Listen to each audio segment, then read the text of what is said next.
Shalom à tous, Baruch Hashem. On a le mérite extraordinaire de reprendre ensemble le livret du Rav Arush sur l'amour d'Israël, un amour gratuit.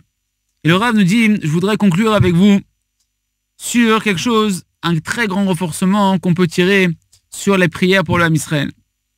Sachez, mes chers frères et sœurs, l'âme Israël, que, bien évidemment, on a compris qu'il n'y a pas d'autre choix, il n'y a pas d'autre conseil pour amener la Géoula Berachamim, car il est marqué de manière claire dans le Zohar HaKadosh que Rabbi Eliezer Agadol, il dit que la délivrance finale que l'on attend tous, elle n'a pas de date butoir véritablement. Elle dépend simplement de quoi? De la teshuva, du repentir du peuple d'Israël. Comme on avait expliqué au début des cours, que la Géoula, la délivrance, dépend tout simplement de la teshuva. Lorsque Rabbi Akiva, qui était l'élève de Rabbi Eliezer, il a entendu ça, il lui a posé une question, il a dit à son Rav, mais comment c'est possible? Comment on va arriver à une situation où tout le Ham Israël, il va revenir bitchouva? Déjà pour Rabbi Akiva, ça paraissait quelque chose d'improbable. Alors Rabbi Eliezer, il lui a répondu, il lui a dit, pour que la Géoula elle arrive, pour que cette délivrance elle se produise, ça suffit déjà que simplement la tête des peuples, la tête du peuple, c'est-à-dire les gens importants du peuple, ou même ne serait-ce qu'une communauté, un Beth Knesset, une synagogue du Ham Israël fasse véritablement teshuva, qui se repentissent, qui vivent là-bas ensemble dans l'amour, dans la paix véritablement, et déjà ça suffira pour amener la délivrance totale. Alors ici, on me dit, d'un côté on voit quelque chose qui est un grand renforcement extraordinaire, que ça suffirait qu'il y ait une seule synagogue qui vive dans la paix pour amener la Géoula, mais d'un autre côté, c'est terrifiant. D'un autre côté, ça fait trembler. Quoi? Depuis tout ce temps, des milliers d'années, et même dans la génération, Baruch Hashem, on voit des centaines, des milliers de Beth Knesset, de synagogues. Quoi? Il n'y a pas une synagogue qui a mérité d'être cette communauté unie, que par leur mérite, par leur union, on pourra réunir et rassembler tous les exilés de tout l'âme Israël et de ramener la Géoula totale. On n'est pas arrivé encore à ça. C'est terrifiant d'un côté. Rav dit, sachez que j'ai reçu de mes maîtres que cette fameuse communauté, cette communauté unie dont on parle ici, eh ben, ils doivent faire chouva sur quoi? Sur quoi ils doivent se repentir? Essentiellement sur le défaut de la haine gratuite. De la haine gratuite, c'est ça l'essentiel de la rigueur et de l'accusation qu'il y a dans le ciel sur l'âme Israël, qui manque de l'amour de l'âme Israël dans les communautés. C'est pourquoi en réalité, toute la délivrance, elle dépend de ce qu'on est en train de voir ici, que chaque communauté, qui est au moins une communauté ou une synagogue, qui puisse vivre dans un véritable amour, dans une véritable paix. Et après, le Rav me dit, j'ai continué mes recherches dans mon étude et je suis arrivé sur le livre du Rav Avraham Antibi, qui était en réalité la tête de la communauté des Rabbanim de Aram Tsova, qui a environ 200 ans. C'est un Rav d'il y a environ 200 ans. Et il explique dans son livre le sens des paroles du Zohar que l'on a vu ensemble. Et nous dit de quoi on parle, de quel teshuva on parle dans la communauté. De revenir d'un repentir total, qu'on puisse vivre en paix les uns avec les autres et être dans une unité totale. Et il rajoute dans ses propos, le Rav Antebi, des paroles très très très dures. Il dit, et je m'étonne, comment c'est possible? Il y a tellement dans le monde de communautés, dans le Ham Israël, des milliers, des centaines de communautés.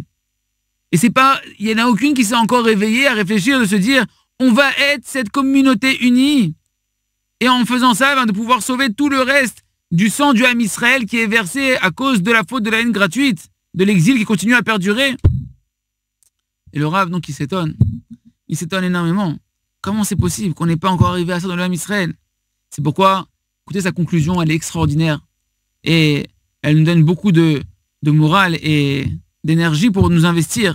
Il dit, ce n'est en réalité que l'œuvre du mauvais penchant, du Satan, que de toutes ses forces, il s'efforce, il essaye de trouver des stratagèmes pour ne pas laisser les communautés prêter attention à ça, de devenir cette communauté unie véritablement, parfaitement, parce qu'il sait le Satan que ça dépend, son âme elle en dépend, sa vie elle en dépend.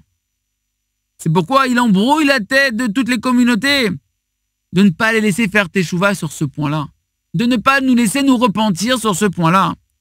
De là on comprend clairement que le Yetzer Hara, il sait très très bien la réalité des choses. Il connaît la vérité, que tout cet exil, il dépend que de l'amour d'Israël. C'est pourquoi il donne dans le cœur des communautés de chacun qui vivent dans sa communauté, qui sont des communautés saintes, de réussir, réussissez, construis des institutions, augmentez l'étude de la Torah, augmentez la charité, il n'y a pas de problème, mais juste, soyez pas parfaitement unis. Ne soyez pas dans un véritable shalom entre vous. Alors, il termine en disant, c'est quoi la solution, le Rav Antibi?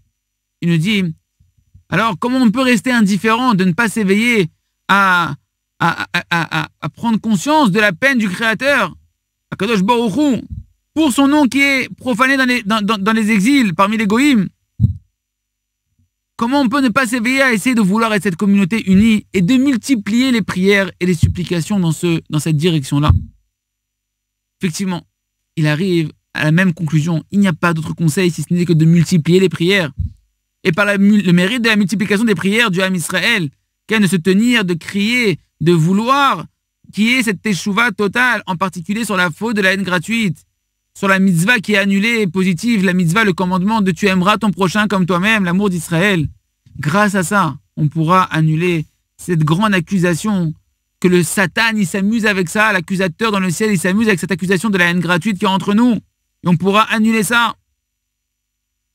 Et par le mérite de ces prières-là, on pourra extirper, éliminer de l'intérieur de nous toutes les nuances de controverses, de haine, et on pourra faire venir votre Hachem la délivrance. Le Rav me dit, c'est important pour moi de vous préciser que cette communauté dont on parle, sainte, qui aura la force d'amener la Géoula, c'est uniquement s'ils ont l'amour véritable à l'intérieur de leur communauté, mais pas que à l'intérieur de leur communauté, qu'ils aient un amour du Ham Israël pour tous les Juifs du monde entier. Parce que si l'amour, il est que entre les gens de la communauté intrinsèque, intramuros, alors c'est un amour qui est encore très très très loin de la perfection. Comme elle nous enseigne la Gemara à propos de la cigogne. Et la cigogne, elle s'appelle la chassida. Pourquoi la chassida en hébreu? Parce qu'elle fait de la chassidoute, elle fait du bienfait. Mais elle fait du bienfait, elle fait des bienfaits avec qui? Avec ses semblables. C'est pourquoi on pose la question, pourquoi la cigogne est un oiseau qui est impur, impropre à la consommation? Et on répond, parce que justement, elle est chassida, elle fait du bienfait, mais que avec ses semblables. Et ça, les amis, lorsqu'on fait du bien que avec les gens qui nous ressemblent, qui sont autour de nous, ça ne s'appelle pas un véritable amour. C'est pas un amour parfait. C'est pourquoi l'amour, il n'est pas pur envers tout homme et envers chaque créature. Donc l'animal en lui-même, on le considère comme impur. Eh bien, c'est pareil. Cette communauté-là, qui doit être le flambeau de la bonté, de l'amour gratuit du Ham Israël, elle doit avoir un amour véritable, pas que avec les gens de la communauté, dans ta petite communauté à toi. Tu dois avoir un amour, on doit arriver à une communauté qui a un amour, un match parfait qui va exceller dans l'amour d'Israël envers chaque juif du monde entier, peu importe son courant et son origine. Mon ambition, tout mon désir, c'est de voir cette communauté sainte qui aura cet amour d'Israël parfait qui pourra amener la Géoula, la délivrance dans la miséricorde. Et c'est pour moi clair, comme le soleil en plein midi, que la condition centrale pour pouvoir mériter de faire naître cette communauté sainte, c'est que tous les gens de cette communauté se mettent à prendre sur eux cette demi-heure de prière avec don de soi pour le Ham Israël. Et on voit clairement, comme j'ai vu moi-même, comme mes élèves, ils m'ont raconté, que cette demi-heure du Ham Israël, elle transforme complètement la nature de l'homme. Un homme qui prie tous les jours une demi-heure pour le Ham Israël, c'est sûr qu'il aime sa femme, c'est sûr qu'il aime ses enfants, qu'il est beaucoup plus patient à la maison, qui se comporte différemment lorsqu'il conduit sa voiture sur l'autoroute et sur les routes, quand il y a des embouteillages, dans la synagogue, lorsqu'il attend, quand il fait la queue pour les courses, etc. Toute sa vie, elle change positivement. Tous ses traits de caractère, il se raffine et il s'élève. Celui qui fait cette demi-heure pour le Ham Israël, alors il voit la Torah véritablement sous un nouvel éclairage. Une lumière complètement différente, la véritable lumière de la Torah, qui a la capacité de ramener dans le bien, qui peut ramener chacun qui l'étudie dans le bien, dans le bon chemin, parce que l'amour d'Israël, c'est ça la lumière de la Torah qui ramène dans le bien, c'est ça le cœur de la Torah. Cette demi-heure quotidienne, les amis, de Tfila, elle transforme l'homme. Celui qui l'a fait, il voit, ça le transforme. Et plus il va y avoir des gens dans le monde qui vont faire cette demi-heure, plus le monde il va changer, parce que chacun il va changer. Et c'est sûr que cette communauté-là, dont tous les gens de la communauté, ils feront, on arrive à ça qu'une communauté, toutes les personnes de la communauté font cette demi-heure de prière tous les jours, c'est sûr que cette communauté, elle va changer complètement. Que ça sera un endroit extrêmement agréable d'être dans cette communauté, un endroit rempli de Kedusha et rempli de lumière. C'est pourquoi la communauté qui méritera, que tous les membres de sa communauté se mettent à faire maintenant cette demi-heure de prière pour l'âme Israël, c'est une certitude qu'elle méritera d'avoir un amour d'Israël, d'avoir de la paix, que ça va être une communauté qui va forcément fleurir et qu'il n'y aura que des réussites dans cette communauté-là. Et Bezrat Hashem, par son mérite à elle, on pourra amener très rapidement Bezrat Hashem la Keoula Berachamim. Le Rav nous dit, pour conclure, Yehi Ratzon, que ce soit la volonté Kadosh Baruch Hu, qu'on puisse mériter tous ensemble de se réveiller sincèrement à pouvoir recevoir ce cadeau extraordinaire du Créateur du monde qui est en train de nous arriver aujourd'hui, de pouvoir donner du plaisir véritablement à Kadosh Baruch Hu, notre Père qui est dans le ciel, qu'on puisse de tout notre cœur faire quelque chose pour Hachem, pas pour toi, pour Hachem, qu'on puisse investir une demi-heure tous les jours, de sortir un petit peu de son égoïsme, de nos intérêts personnels et mesquins, qu'on puisse mériter de prier pour Hachem Yitbarach, qu'on puisse penser à la souffrance qu'Hachem y ressent, qu'on puisse désirer véritablement réjouir Hachem sans aucun intérêt personnel, qu'on puisse faire quelque chose pour le Ham Israël, pour toute la communauté du Ham Israël, sincèrement, comme les tzadikim, comme que chaque tzadik, comme on l'a dit, il a mérité son niveau, en fonction de combien il était prêt à se sacrifier pour le peuple d'Israël. Moshe Rabbeinu, c'est celui qui a mérité plus que tous les autres mondes. Pourquoi?